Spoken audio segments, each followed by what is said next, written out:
Sexting.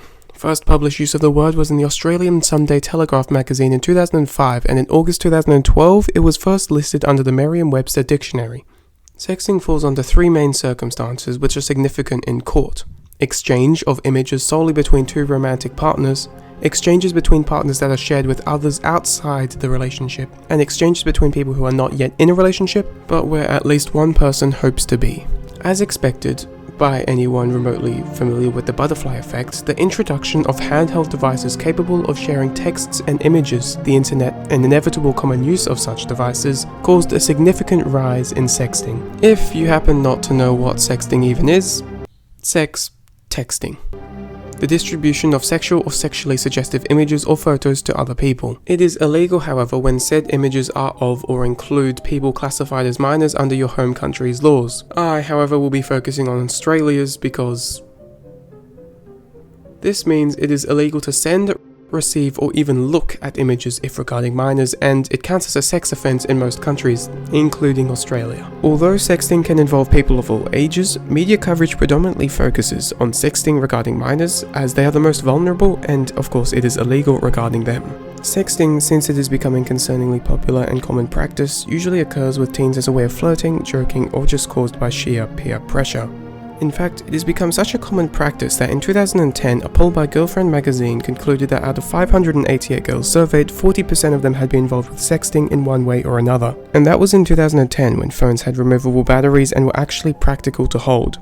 Furthermore, sexting offences in Western Australia had tripled in the 2 years between 2009 and 11. So basically, 8 more people out of the population of 12 started doing it.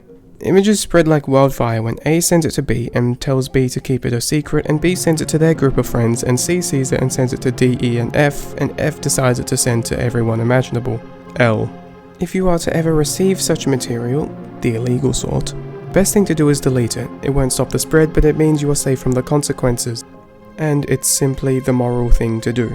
If, however, you see it on Instagram or any other social media platform with sporadic moderation, report it, and since it concerns a minor, it should be removed, and probably tell someone. Who to tell? Either the person or people in the photo, or a trusted adult with enough jurisdiction to do something. Teachers, counselors, parents, police if you feel the situation is serious. The consequences get even more serious. If you are directly involved, you could be labelled as a sex offender as you have committed a sex offence, i.e., your life is ruined. You are under constant probation and surveillance by the police. You have a wide variety of possessions confiscated from you, are prohibited from overseas travel, your personal details are public so people know to stay away from you, and it will be nearly impossible to find a job. Incarceration is also well in the question, where one would get a maximum sentence of 5 years for possession and 10 for production. You could also face child pornography charges. In other words, you made your life astronomically harder than it needed to be. To alleviate the problem, having parents take the phones or enforce a surveillance state within their homes is not great. It just increases the likelihood the child will want to leave, and if they do, the parents can't exactly follow the child wherever they go, unless they hire TLC. What can be done is first educate your child about sexting and the consequences, and continue making life impossible for sex offenders. Also, many social media sites can employ better moderation. I mean, Jesus, the amount of scandals that have occurred on sites like TikTok, Reddit, Instagram, and even YouTube. This is a great mitigation to the spread, but there is simply no way of stopping sexting but only discouraging or potentially preventing a case. To help with this, schools can and should provide further details to educate, as that is what schools are meant to do. So in conclusion, sexting is technically legal in circumstances regarding adults, but when it comes to minors, don't.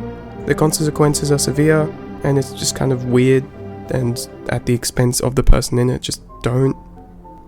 Yeah, thanks for watching.